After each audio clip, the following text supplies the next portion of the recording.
Here she is, former Lieutenant Governor of New York State, the woman who actually reads the bills that she comments on and is ready to take on Hillary again, Betsy McCaughey.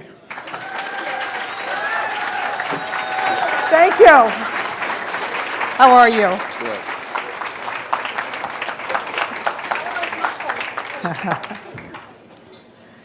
Thank you. I am so glad to be here with you today. I've traveled to New Hampshire 12 times to sound the alarm about this law, ObamaCare. But today, I've come to New Hampshire for a different cause, to sound the alarm about Hillary Clinton.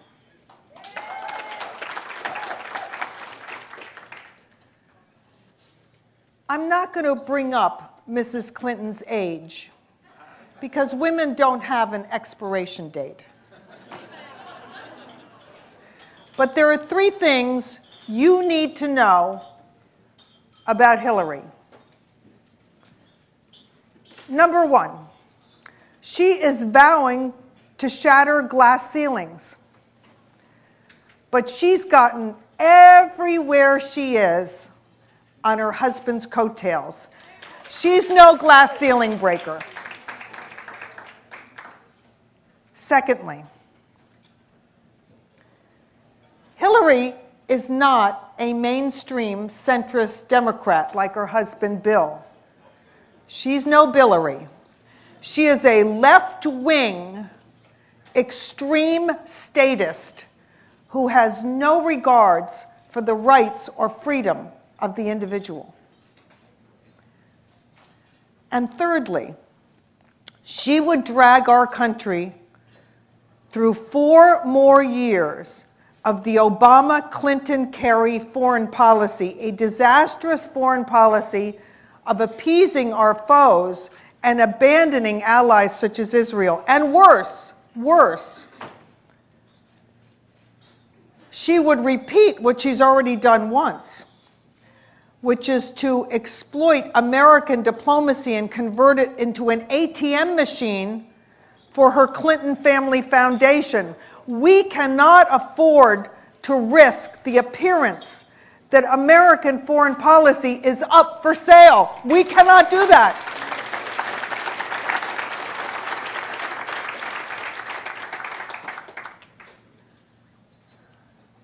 Now, Mrs. Clinton is egging voters on to make history. Republicans shouldn't let voters forget history. Hillary's history. It's disqualifying. Let's start when her husband first became president. One of his first acts was to appoint a national health care task force and name his wife the chairman. Bingo! This was Hillary's big moment. But she so mismanaged this task that she set back the cause of health reform, her party's cause, by a generation. She was obsessed with secrecy. She wouldn't tell us who was on the task force. She barred the press and the public from its meetings. A federal judge had to intervene. And the Wall Street Journal called her meetings Soviet-style Kremlinology. Do we want that again? Now, I read Hillary's 1,362-page health law, about half the size of ObamaCare, but far more coercive even than Obamacare. After all, the Obama administration is trying to woo people to sign up for its health plans, wooing them with television ads, street fairs, penalties. And yet millions have still said no. Hillary Clinton wouldn't take no for an answer. You will sign up, or we will automatically enroll you. That's what her bill said. You will pay the premium, or your wages could be garnished, she told Congress. And listen to this one. Hillary said the nation had to learn to live with less health care. So her bill put an annual limit on how much health care we Americans could get. And if there was a flu epidemic or some other unexpected development that made more health care consumption necessary, no flexibility in this bill. It said on page 137 that hospitals must make, quote, mandatory, non-discretionary cuts in payments to doctors and hospitals until the end of the year to stay under that rigid budget. So what if you got sick in December and you couldn't go to a doctor or schedule a surgery? This plan was so extreme that even Democrats backed away from it, and it never even came to a vote on the floor of Congress. Meanwhile, Hillary showed her true colors. She was unwilling to honestly debate the bill's critics. Instead, she tarred them as blatant liars, that's what she called me, or extremists. Even then, even back then, it was clear. Hillary Clinton is not presidential.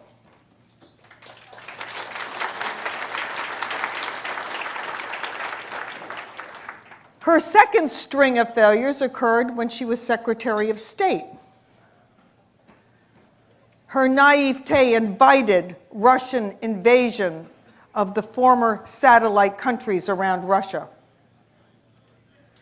She outrageously suggested that Israel resume its pre-1967 borders, a death sentence. She twiddled her thumbs while Iran moved toward the bomb, the terrible problem we're dealing with now. And when the diplomats in Benghazi asked for more security, she said no. And now they're dead.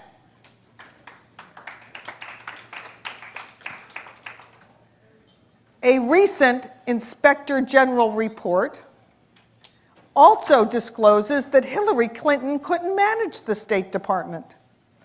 The Inspector General report says that Hillary Clinton failed to provide guidance and training to staff members to even keep records in the State Department.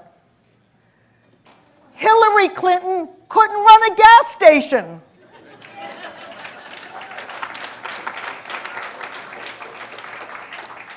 Or maybe she was just so distracted watching the millions of dollars pour into the Clinton Foundation from foreign governments, royal families, and other foreign entities.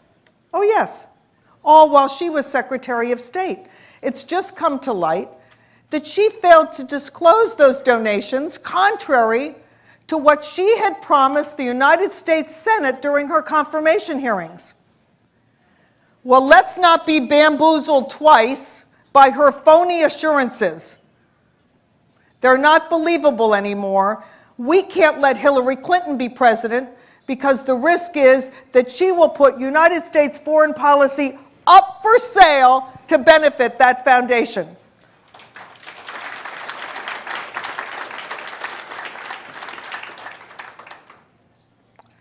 Now compare this record of incompetence and unethical conduct to what the women of New Hampshire accomplish.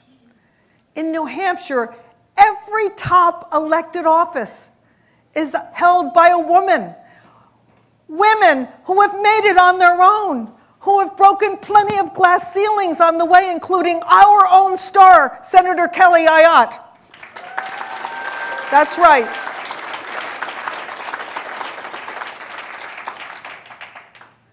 And speaking of stars, look at the array of impressive Republican candidates aspiring to be president. We have never had, in my memory, such a diverse and talented group of potential presidential candidates. It's terrific. It's something to be so proud of. And meanwhile, the Democrats are looking under the furniture for a candidate in case they need one to replace Hillary Clinton. Really, they have nobody.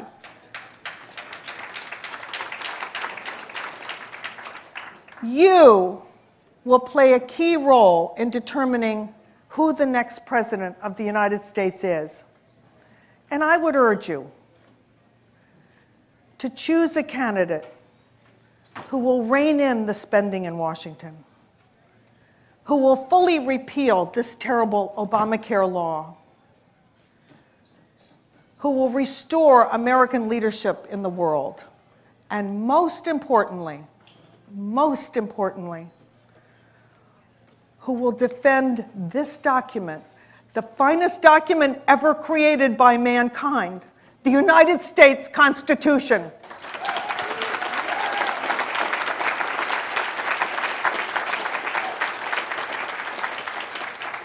This Constitution is in peril. Right now in our country, we have two major political parties, the Republican Party and the Banana Republic Party, formerly known as the Democrats. That's right. Our lawless president changes the law at will, the Obamacare law, environmental law, immigration law, with his pen and his phone. But this problem is far bigger than one lawless man, because Democratic Party officials, virtually half the political establishment in our country, watch this president break the law and applaud him for, quote, getting things done.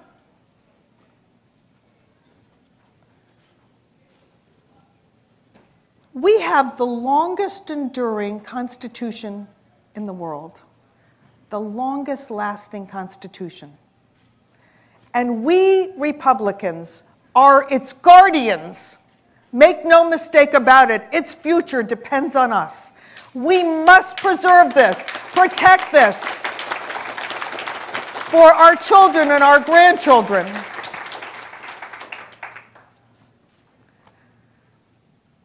In this country, the rule of law is king, not Mr. Obama, and no other president either.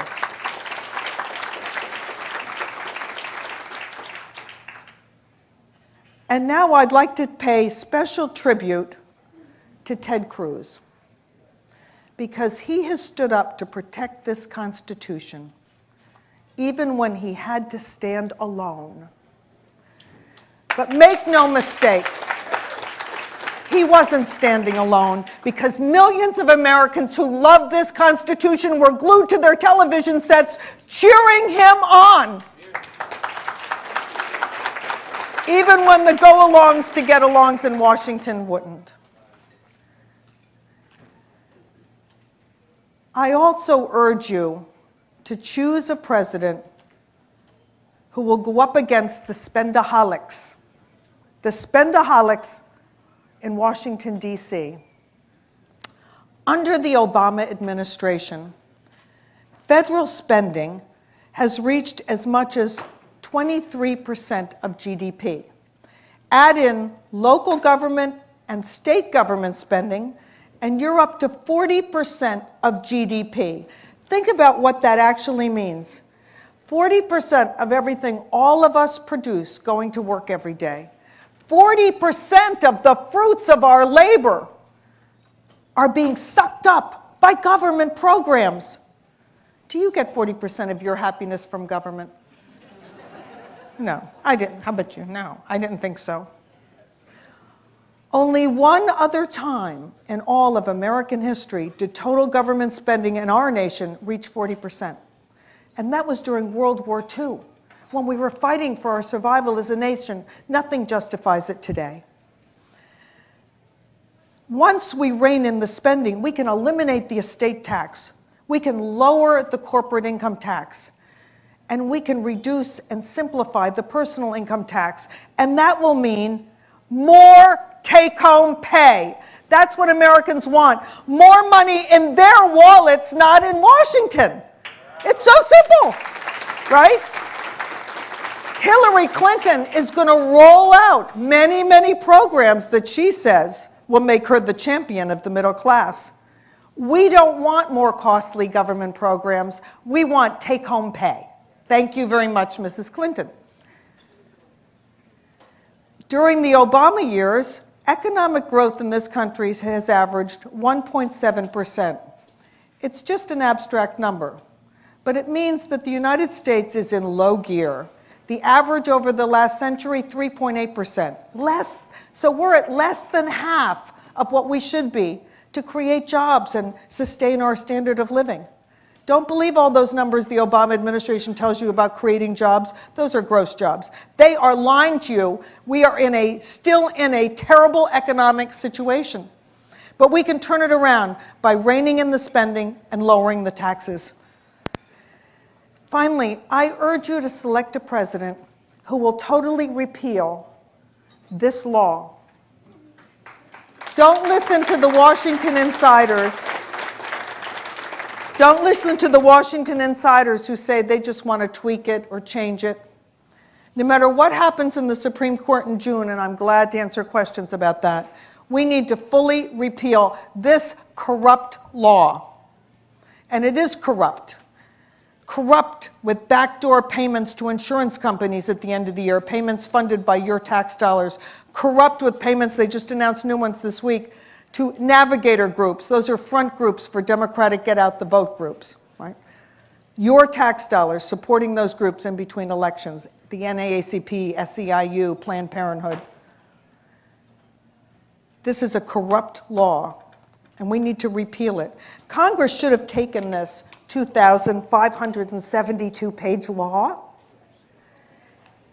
and put it in the paper shredder and given us a 20-page bill in plain English. Members of Congress would read before voting on it. I've written a 20-page bill. I'm happy to show it to you. It would protect the uninsured and allow Americans to buy health plans wherever they want and pay what they want, right? But we need a 20-page bill in plain, honest English. You know, James Madison, the chief architect of the Constitution, warned us in Federalist 62 never to allow Congress to pass a law, and these were Madison's own words, so voluminous that no one could read it, or so frequently changed that a reasonable person wouldn't know what the law is. That is Obamacare to a T. And the stakes are very high here. Because if you're seriously ill, the best place to be is in the United States. A woman diagnosed with breast cancer in the United States has nearly a 90% chance of surviving it. In Europe, her chances are less than 80%. Do the math, that means she's twice as likely to die. A man diagnosed with prostate cancer, it's not a death sentence here. But in Europe, nearly 1 out of every 4 men diagnosed with prostate cancer dies from it. And if someone in your family has what's considered an incurable illness, this is where the cures are developed. Since 1950, the United States has won more Nobel Prizes in medicine and physiology than the entire rest of the world combined. That's why repealing this law is the fight of our lifetimes.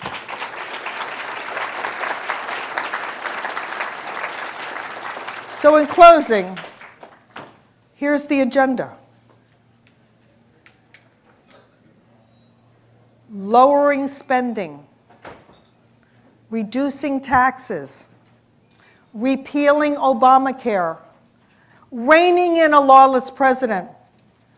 Does this agenda make us Republicans the party of no? To the contrary, we are the party of grow. We're growing freedom, we're growing prosperity, we're growing take-home pay. And most importantly, we are restoring American exceptionalism. Let's make sure that our next president believes in American exceptionalism with every fiber in his or her body. That is our agenda. And with it, we can defeat Hillary Clinton and win the White House in 2016. Because there is one thing all of us know. That's why we're here.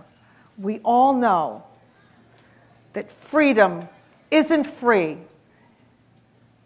It's up to you and me. Thank you.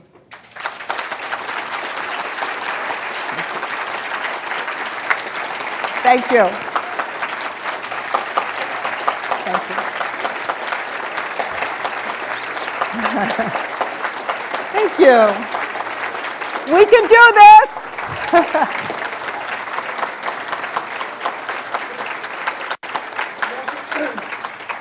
We have time for some questions, so if you would raise your hand, please.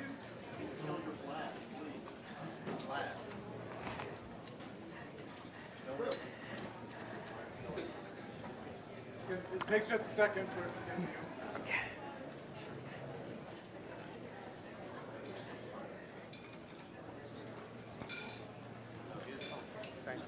Yes, sir. Yes, thank you. First of all, I think all Americans owe you a debt of gratitude for your intelligent, articulate, and fearless opposition to this totalitarian law. Thank you. Secondly, you had mentioned that Hillary's health care plan was actually more coercive than ObamaCare's, which is frightening. But is it true that under Hillary Care, you could not pay your own doctor directly, that you would have to do it through a... Could you talk about that? Oh, yes, that is true. Let me explain. Because that was a bone of real contention way back then. I pointed out in my articles written at the time to expose the dangers of the Clinton plan that on page 236 and 237 of her bill, it barred doctors from taking payments directly from patients. So I pointed that out and they said, well, why would anybody want to pay directly when you could go through this government-run insurance system? Well, how about privacy? Right? And also, the government-run system would only let you have what was covered in your plan if they deemed it medically necessary. Well, there's a lot of disagreement about what's medically necessary, and if you and your doctor agree it's necessary, you should be able to pay your doctor to get that service or treatment. Hillary didn't think so, because she had a closed system. One of my articles was called No Exit. She wanted to limit how much health care all of us could get each year, even when we were paying for it ourselves. This was a very left-wing ideological plan where the state always took precedence over the freedom and needs of the individual. Thank you, sir. And we have a question down here in front. Thank you very much. Renee Plummer, Portsmouth, New Hampshire. Why did you read these bills? Thank you for asking that question.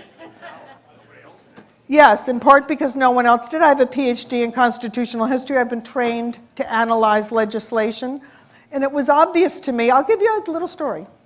I was sitting in my office back in 1993, and I picked up the newspaper. I used to get to the office early in the morning. My children were little, right, and it was noisy at home. So I'd get them all ready for school and run to the office.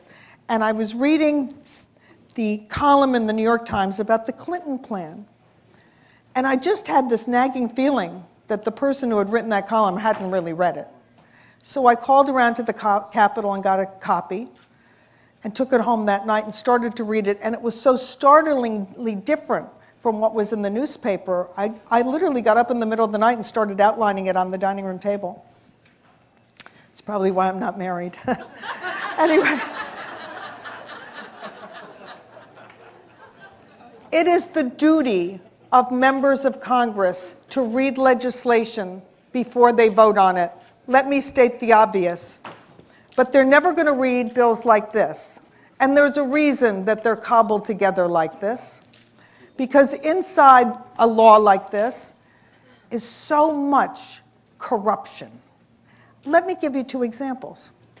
One is Section 1342, which says that at the end of each year, the government will take our money, taxpayer money, and reimburse insurance companies for any losses they've incurred selling ObamaCare plans. So we're being told these ObamaCare plans are affordable. So the insurance company will price them lower than they otherwise would have to, knowing full well that we're paying a second time at the end of the year. out of our tax dollars to make something that's not affordable look affordable. That, to me, is the essence of corruption, right? A second one, which I referred to a moment ago in my chat. And if members of the Republican Party in Congress had read this bill, they would know this. There's a section in this law that provides that there will be huge grants every year to what are called navigators. Community organizations, does that ring a bell? That will go out and recruit people to sign up for Obamacare. Let me give you some examples. The NAACP, SEIU, other unions, Planned Parenthood, community health groups all around the country. I've been tracking them and how much money they get. These are get out the vote groups, and in between elections, they're being funded by your tax dollars out of this law. It's obvious this law needs to be repealed.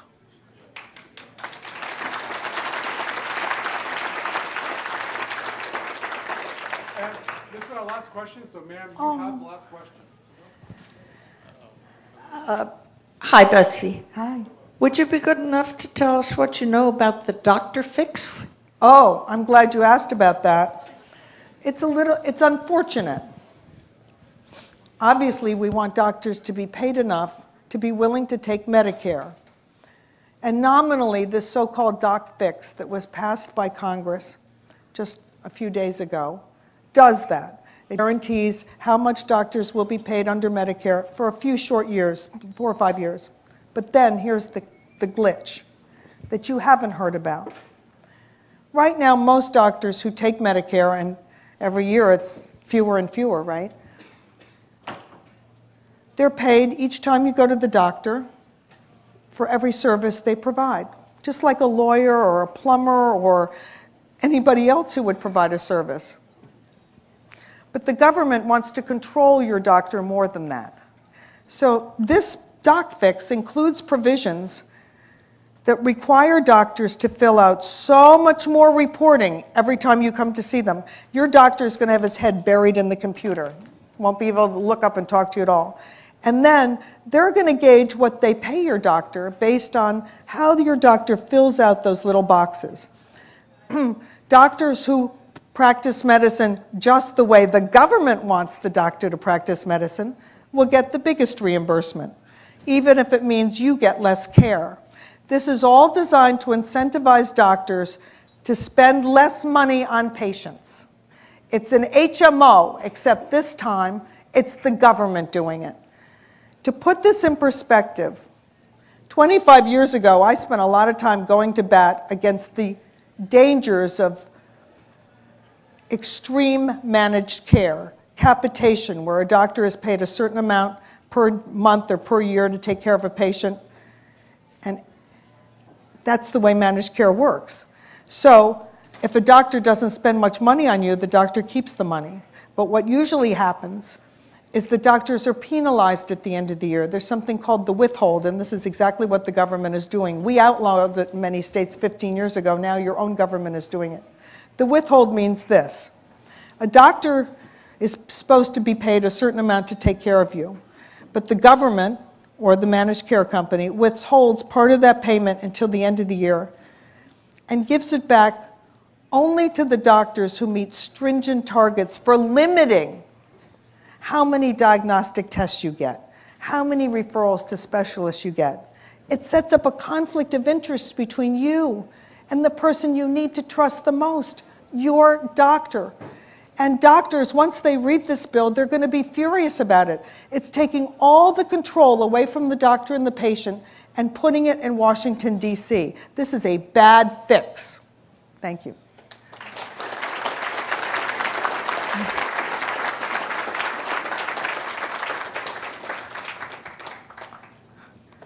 Don't forget our goal, total repeal.